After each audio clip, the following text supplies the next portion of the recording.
last year of college, I was 21 at the time, and I already talked about this previously in a past video in a different series, the Active Temple series.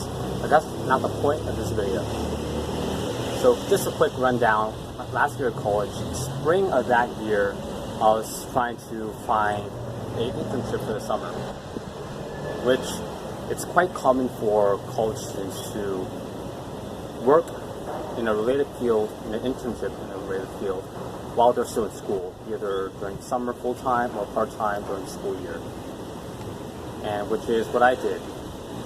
Well, I tried to do anyways. And I remember going to all these job fairs and meet the firms, all these professional events, to try to find employment.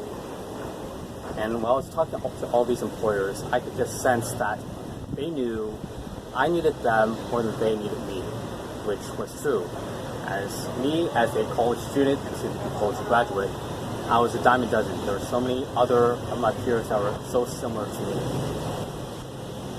And normally in my school, in the University of Nevada, Reno, it's expected, or it's presumed to say that once you graduate, you work in the nearby California, Nevada area, with a few exceptions, and you work in a related field. For me, it was going to be public accounting, which is what I've been learning for the past 2 years, studying in the University of Nevada.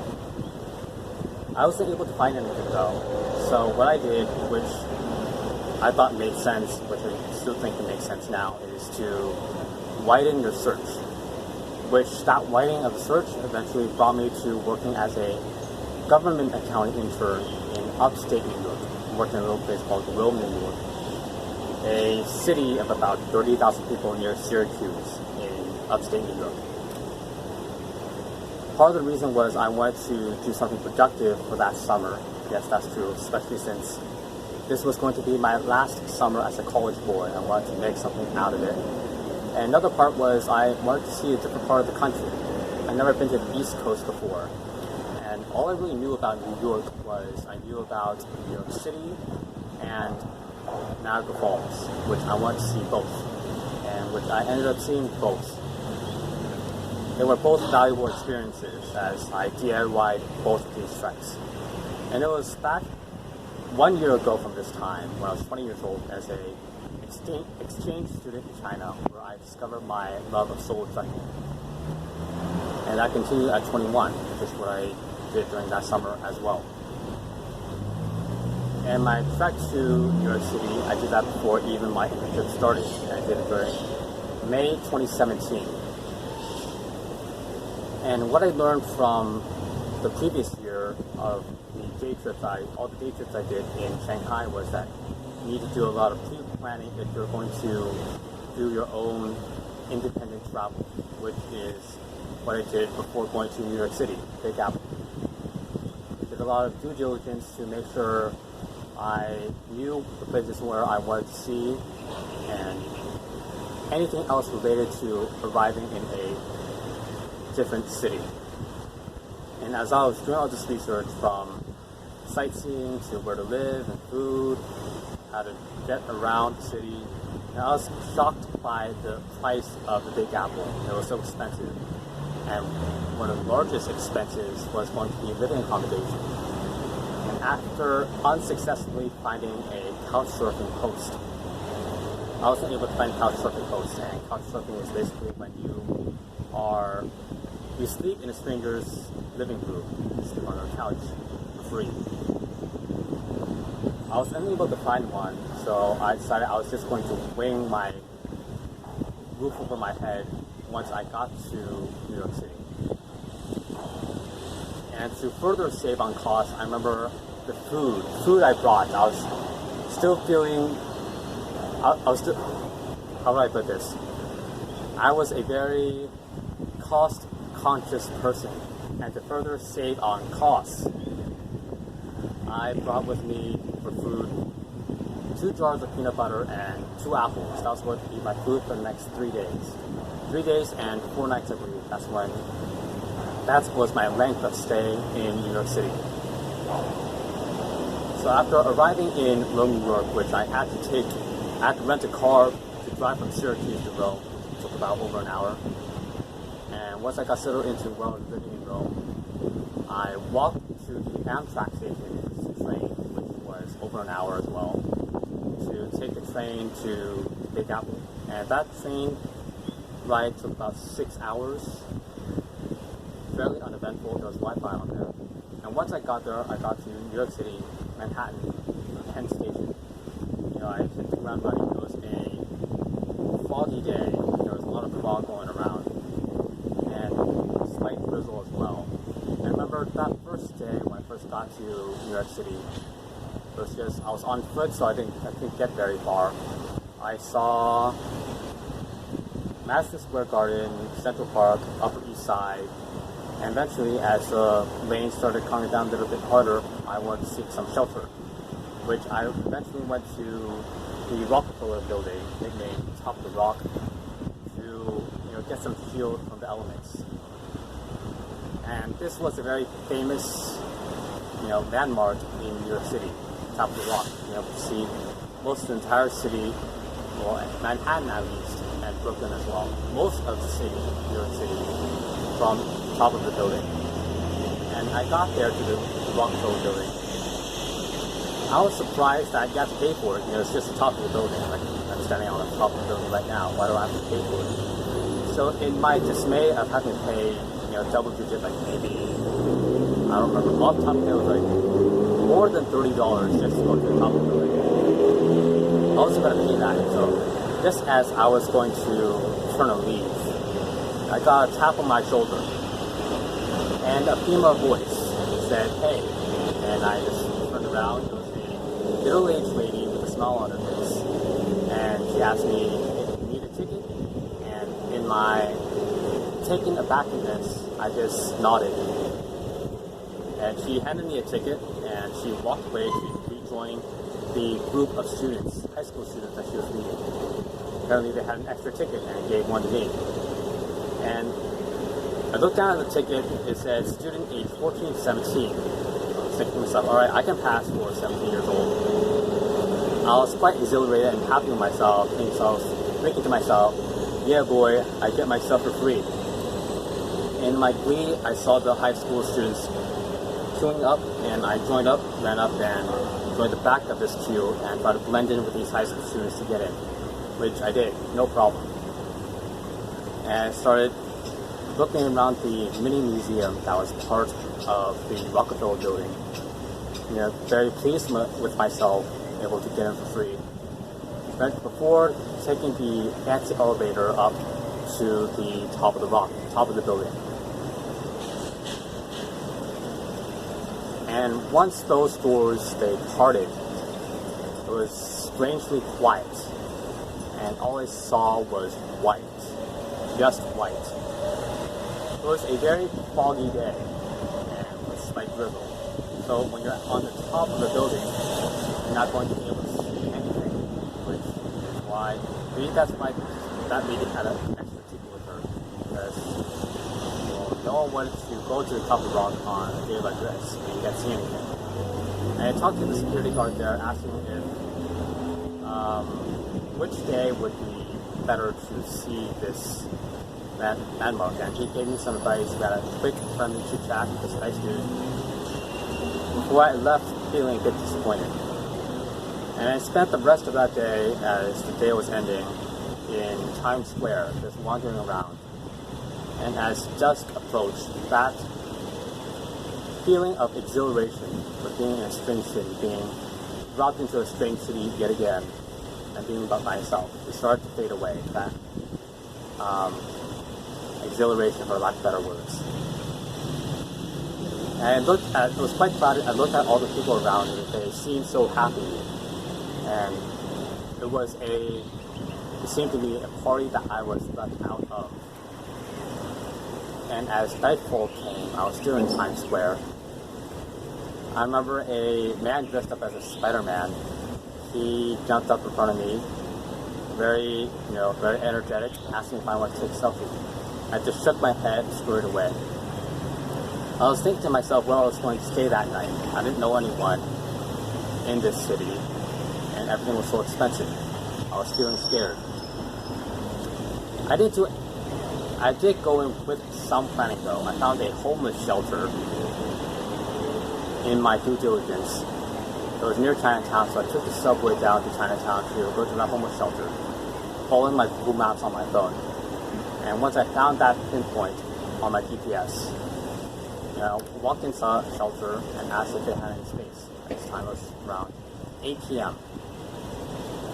And the front desk attendant said no, we were out of space, should have come earlier. And my head just dropped. I was a bit heartbroken, and I just walked back outside and began looking at the street corners, seeing which ones were kind of dry as it was starting to rain a little bit more, so that I can sleep there for the night, sleep on the street corner. And I was praying to God or Buddha or whoever would listen that I wouldn't get robbed or molested while I slept on the street corner. Then as I was walking away from the homeless shelter, a thought hit me. I walked back inside and asked the front desk attendant, "Hey man, do you know any other places that can take me tonight?" And the dude, he gave me a empathetic look and handed me a flyer with a name and an address.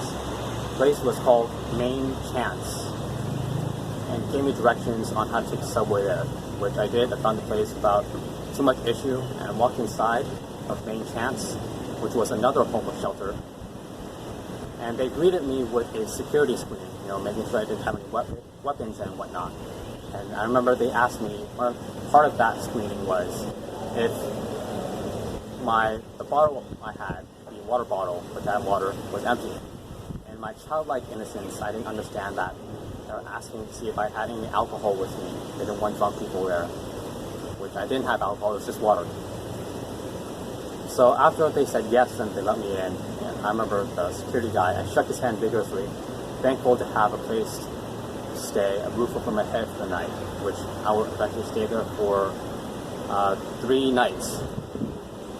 And once I got settled in there, my thoughts began turning to I wanted to contact my mom. I didn't contact her all day. She knew I was going to make this long trek from upstate New York down to Big Apple. I didn't contact her all day as I didn't have Wi-Fi. And well, I just didn't contact her.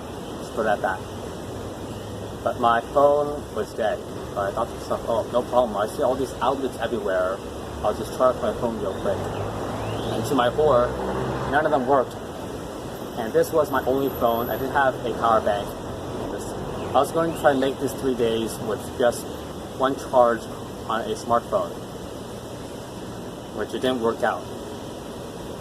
And as I began to panic a little bit and trying to charge my phone into every available outlet I could see, to the bewilderment of the real homeless that were actually living there, a couple of them took pity, and these couple guys, they helped me eventually find an outlet that worked. And in my gratitude, I offered them one of the most precious things I brought with me. It was a mostly eaten jar of peanut butter. It was my only food. And they let me decline. Anyways, I had my phone charged, at least to an extent. Went outside, stepped outside to make a quick phone call to my mom. And she began giving me this lecture of, the moms told me, like, are you eating? Are you safe? Etc. Eventually, another family member asked if I was staying in a 5-star hotel. Well, not quite. As I was quite secretive on my planning to Big Apple. Eventually, my mom got a bit more pushy on wanting to know where I was staying. And my response was, we're breaking out, Mom, gotta go. And I just hung up. Went back inside and got a few hours of sleep that night. I wasn't used to it as they weren't real beds, they were just a plastic chair that you sleep on that you could lean back a little bit. And they rouse you up quite early in the morning, about 5 a.m. They kick everyone out pretty early in the morning. But before that, they feed you. I remember I got a hard-boiled egg. And me, with my lack of food, I remember it was the best egg I ever ate in my life. And that was the gist of my 3-day adventure in New York. It was very safe. And it was kind of difficult as I was doing all this walking. I wasn't getting enough sleep. I didn't get much sleep in that homeless shelter. It wasn't the most comfortable place I ever stayed. I didn't have much food either. It's just when I got really hungry, I would just eat a couple bites of peanut butter and it would keep me going.